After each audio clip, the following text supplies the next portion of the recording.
Hello and welcome to this video on what it would be like if water really had a memory. Water memory is the ridiculous notion spouted by homeopaths and naturopaths that water, once exposed either directly or indirectly to a substance, will remember that exposure. For example, good vibes, herbal extracts, crystal energy, and more crap. This inevitably raises the question of if water has a memory, why does it only remember certain things? It's true, there are many things that water likely does not want to remember, but it's not conscious, and since it's not a conscious thing, it has no way to dismiss the memory. That means it would be permanently stuck remembering its past. Even if it requires particular circumstances, those circumstances must surely at some point occur purely by happenstance if a naturopath or homeopath can do so in the relatively crude and simple setup of a quasi-clinic or office. Imagine, if you will, being constantly stuck remembering your most awkward, embarrassing, or happiest moments from high school and puberty. The first issue we have is that when water was first generated on Earth, the memory of it would have been a very violent experience, something that should have made angry water. Water arrived to Earth on asteroids that crashed to its surface as the planet was forming in something called the Hadean period. It's so named for its hellish state: volcanoes erupting, ridiculous heat, and a violent atmosphere. Not a place exactly conducive to good health or happiness. After this, we have the long time frame spent in the world's oceans and mountains. It's a period of roughly 4 to 4.4 billion years ago. During this time, the water would have begun to coalesce into the oceans that we would sort of recognize today. That is oceans, however, that should have not been boiling, but turned to steam.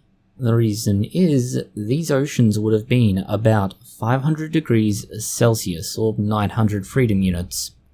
However, they remained liquid due to an atmosphere 27 times that of today. Again, not exactly a memory that would be considered enjoyable by most people, especially given how long this went for. At this time, the planet was still being bombarded with asteroids, each 100 kilometers or more across, those being 62 freedom units. Between bombardments, the oceans would settle and absorb extreme amounts of CO2, yet the oceans seem to have no memory of the CO2. Well, more accurately, the water has no memory of the CO2, nor would how the water prevented most land from forming. If continents did form during the Hadean, their growth competed with the outgassing of water from the mantle, that being the eruptions of water. Continents may have appeared and then disappeared under the constant ebb and flow. Again, a very violent ebb and flow. Again, the memory of flooding the earth, or at least any landmass, again and again. After this, we get to the point where there's life on Earth, although we are skipping much of the earlier stages. We're going straight to dinosaurs, and that is dinosaurs who came and went, but as all living things must, they defecated. That is, to shit and piss. Which way the water came out is largely redundant, as it came out either way, and you would eventually go again via the other route. While we are skipping a major period of Earth's development, we explain it in relation to bacteria later. For now, we jump to dinosaurs and the fourth area known as the Phanerozoic, and the reason we focus on this is simply to make the point. The time of dinosaurs is perhaps easier to consider just what it should be remembering, not just what it could have remembered. The largest dinosaurs were perhaps 100 tons, with small dinosaurs being 2 kilograms or roughly 4 pounds. Most were between 100 kilograms or 1000 kilograms. When drawing this out to water consumption, they drank about 1000 liters each, and did so for about 186 billion years.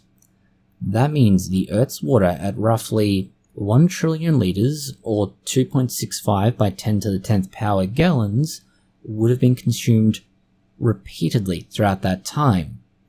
When you put this against the amount consumed by dinosaurs, they went through the global water supply many times over, and whether this came out as urine, feces, or blood in death is irrelevant. The water was there, the water experienced it, and the water should have remembered. After the dinosaurs, we go to humans, and that is to note every glass of water in the world has been through at least 10 people before you. It's unknown if they were Mother Teresa, Stalin, Da Vinci, or some random person from 2 streets over. 10 people at least before you. There is actually a formula to figure out how many people would have consumed the same water you're consuming, and it's roughly the amount of urination on average over the total water available over the total number of humans that have existed. And you can figure out just how much water is needed per person, how much they then put back out in the world, and how much of the world is using all of the available water over a given period. You can also figure out what the risk of you drinking someone else's pee water in any given year is using the same equation.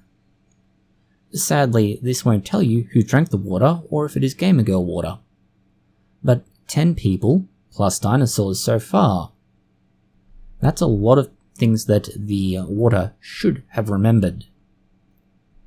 This is where we need to come back to the bacteria and touch on the role they would play in water, and especially in water filtration, not just in the prehistoric, but in the last 50 years.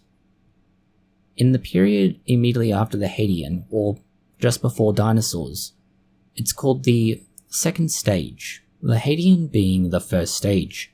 It begins about 3.7 billion years ago, and it's fundamentally where life as we might recognize it begins, or at least it starts to show up in a very crude way. The most likely initial life was microbial mats. These were masses of bacteria growing around areas where they would have access to all they needed to survive. From this, they would then eventually become what we're more familiar with in the form of bacteria and archaea.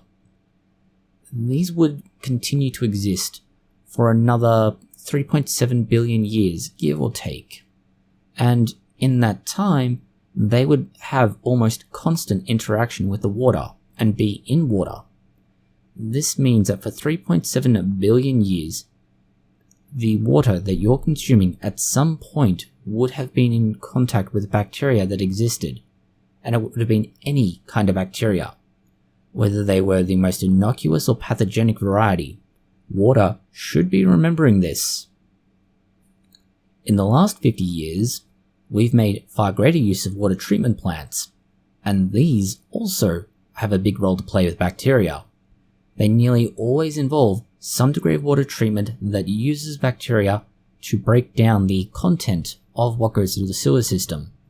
The bacteria is there to break down the feces in water and make it more biodegradable, if not entirely degraded.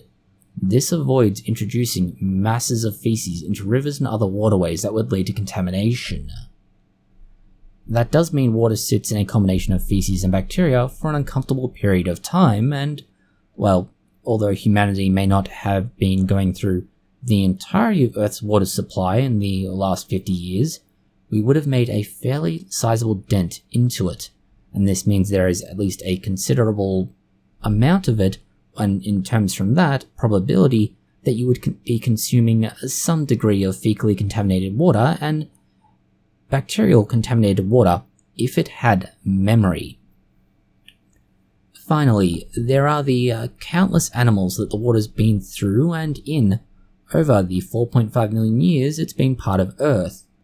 Whether that is a cow, dog, platypus, vaquita, or some other animal. They will have also consumed water and it will have left their body. At some point, it has to have happened. We also have the plants that have existed. Many of these are incredibly toxic and dangerous, yet there appears to be no memory of these very dangerous encounters. Plants themselves consume at least 12 billion liters of water each year, and that means every year plants are processing another significant portion of the global water that's available. And yes, a significant portion is in the oceans, therefore not usable, which means there's a good chance that even more of the water that you're consuming has had exposure to these very dangerous plants, or just plants in general. We've also not been able to find any hard numbers for things like insects, algae, or fungi. All of these also contribute to this scenario, in which water should be remembering things. What is being asked for water memory is a lot for a small molecule made up of just 2 hydrogen and an oxygen. Expecting it to remember anything is just too much of an ask. The fact that naturopaths and homeopaths are asking a lot of this of a molecule, and perhaps we should cut it some slack by not placing such grand expectations on it.